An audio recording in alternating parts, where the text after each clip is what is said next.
എന്നെ സ്നേഹിക്കുന്ന, ഞാൻ സ്നേഹിക്കുന്ന നല്ലവരായ നാട്ടുകാരെ, മുതുകുളം മധുകുമാറും സംഘം അവതരിപ്പിക്കുന്ന 17ാമത് കലോപകാരമാണ് മേഘം മറന്ന മാനം.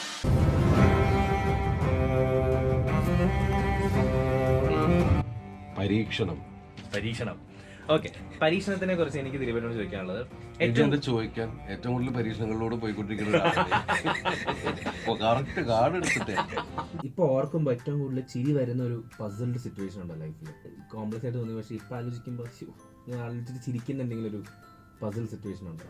അന്ന് ടെൻഷൻ അടിച്ചിട്ട് ഇപ്പൊ ചിരിച്ചു പോകുന്ന ഒരു സംഭവം ഉണ്ട്. ഞാന് മാരേജ് പഠിക്കുന്ന സമയത്ത് എനിക്ക് നമ്മൾ ഒരുപാട് ഫ്രണ്ട്സ് ഉണ്ടല്ലോ. അപ്പൊ ഞാൻ സെക്കൻഡ് ഇയർ പരീക്ഷ എഴുതാൻ കയറിയിരിക്കുക. സെക്കൻഡ് ഇയർ പരീക്ഷ എഴുതാൻ കഴിയിട്ട് ഞാൻ എക്കണോമിക്സ് ആണ് ആ പരീക്ഷ. ഞാൻ അന്ന് ഹിസ്റ്ററിയാണ് മെയിൻ, എക്കണോമിക്സ് ഉണ്ട്, സബ് എക്കണോമിക്സ് ആണ്. അപ്പൊ ഞാനത് എഴുതി. അപ്പൊ ഞാൻ അത്യാവശ്യമൊക്കെ നോക്കിയ കാര്യങ്ങളൊക്കെ വന്നിട്ടുണ്ട്, 2-3 എസ്സൊക്കെ കിട്ടിയിട്ടുണ്ട് എനിക്ക്. ഞാനത് വൺ വേർഡ് നമ്മുടെ ഒരു വിശ്വാസം എന്ന് വെച്ചാൽ അപ്പുറത്തിരിക്കണവനൊക്കെ ഒന്ന് കൊണ്ടൊക്കെ ഇടയ്ക്ക് അവനെ. അപ്പൊ ഞാനിങ്ങനെ എഴുതി. അത് കഴിഞ്ഞിട്ട് വൺ വേർഡിന് അടുത്ത് പോയിക്കൊണ്ട് നോക്കിയപ്പോൾ നമ്മുടെ സുഹൃത്തുണ്ട്, അവനും അവൻ്റെ അപ്പുറത്തിരുന്ന് എഴുതുന്നുണ്ട്. അതിരുന്ന് എഴുതിയിട്ട് ഞാൻ ഇവൻ്റെ അടുത്ത് ഇവൻ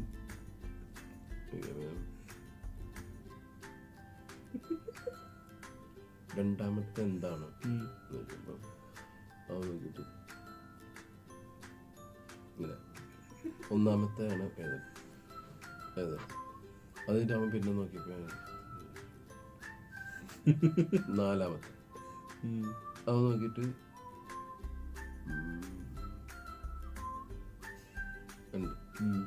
ഇങ്ങനെ ഇത് നടക്കണം കുറേ നേരമായിട്ട്. അങ്ങനെ കാര്യങ്ങളൊക്കെ കഴിഞ്ഞു ഭയങ്കര ഹാപ്പി. കാരണം ഞാൻ ജയിച്ചു. കാരണം എനിക്ക് ജയിക്കാനുള്ള സെറ്റപ്പ് ആയിട്ടുണ്ട്.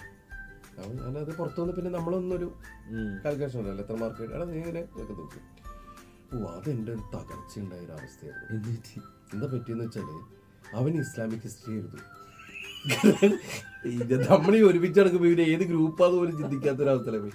അവൻ അറബിക്കാണ് പഠിച്ചിരുന്നത്. അറബിക്ക് അത് ഇസ്ലാമിക് ഹിസ്റ്ററിയിൽ ഇതായിട്ട് ആകെ ഞാൻ എക്കണോമിക്സ്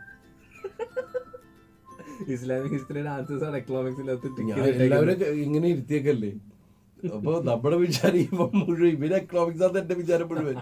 അതുകൊണ്ട് ഇതൊക്കെ പറഞ്ഞിട്ട് ഞാൻ ഇത് അന്നൊരു തകർച്ച ഉണ്ട് എനിക്ക്. അപ്പൊ ആ പേപ്പർ കിട്ടിയില്ല, തോറ്റു.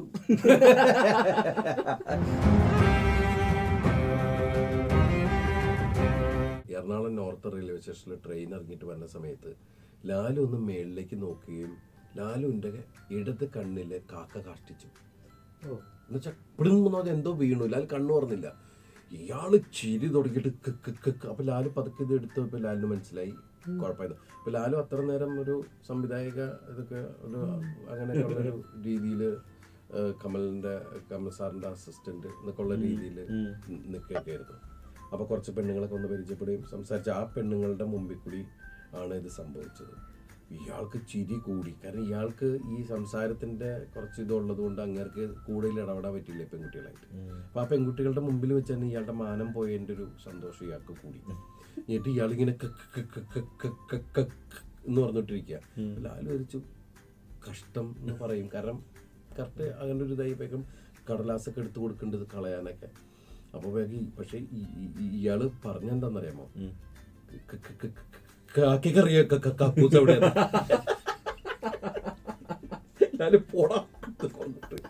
പൂരത്തേറി.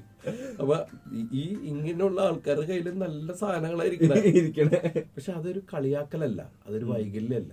നമ്മൾ അങ്ങനെ ഉള്ള സംഭവങ്ങൾ ഉണ്ടെങ്കിൽ അതിനെ തരണം ചെയ്യാനുള്ളൊരു മനസ്സില്ലേ, അതൊരു പ്രചോദനമാവുക. ആരും ഉൾവലിയരുത്.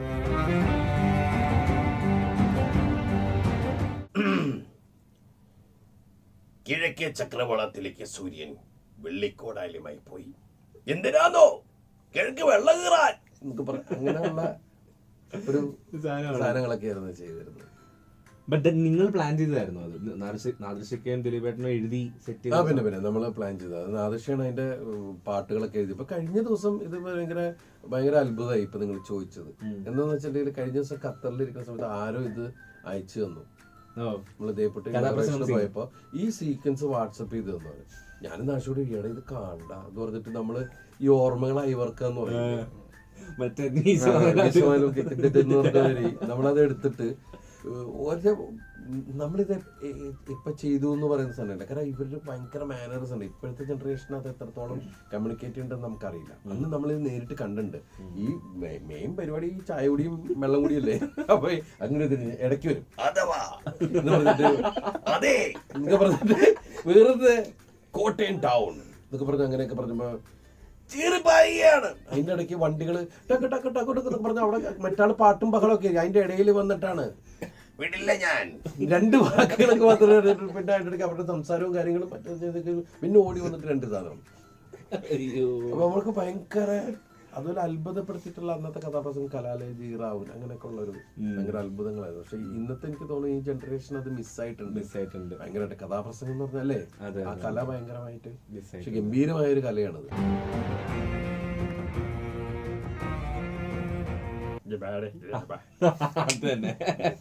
അപ്പൊ ഫസ്റ്റ് ക്വസ്റ്റ്യൻ ഇതാണ്, ഈ അടുത്ത് ദിലീപേട്ടൻ കണ്ടിട്ട് ഒത്തിരി ഇഷ്ടം തോന്നിയ ഒരു മലയാളം സിനിമ ഏതായിരിക്കും?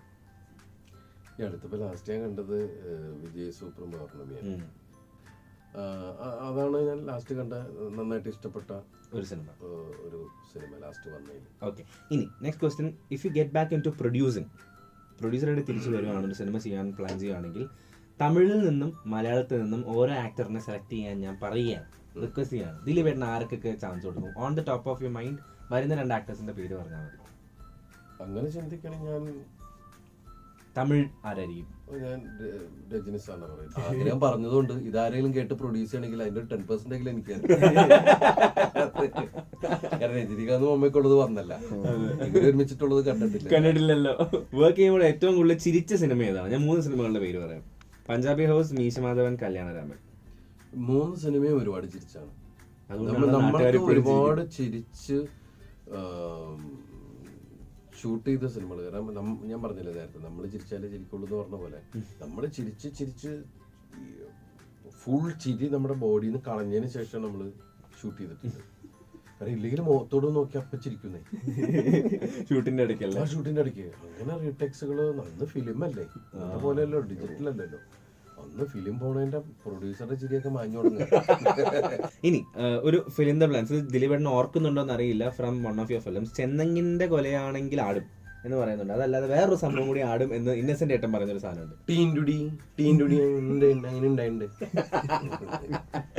ആടാറുണ്ടെന്നൊക്കെ.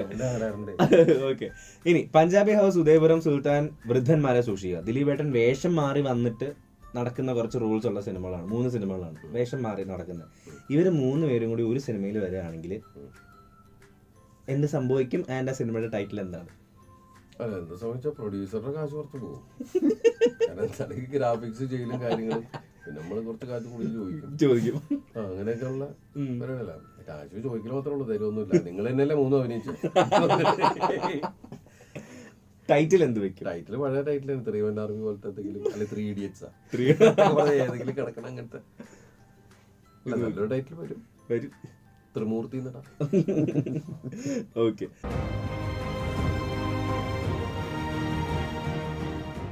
എനിക്ക് നാദൃശിക്കയെ കുറിച്ചൊരു ചോദ്യം ചോദിക്കാനുള്ളത്. അതിന്റെ വിശേഷങ്ങൾ ഓൾമോസ്റ്റ് പറയാറായെന്ന് ഞാൻ പ്രതീക്ഷിക്കുന്നു.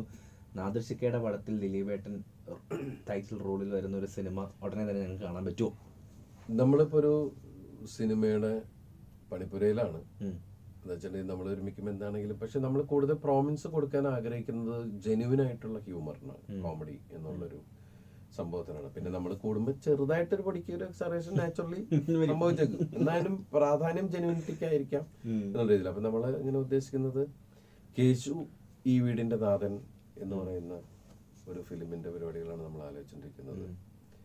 അപ്പൊ അത് പറയുന്ന നമ്മുടെ എല്ലാ തമാശ ചെയ്യുന്ന ആളുകളൊക്കെ അതിൽ കയറ്റണം, അതിന് പുറത്ത് നടക്കണം. അതിന്റെ കാരണം വെച്ചാൽ അവരുടെ ഡേറ്റുകളൊക്കെ ഇപ്പോഴേ പറഞ്ഞു പിടിക്കണം എന്നുള്ളതുണ്ട്.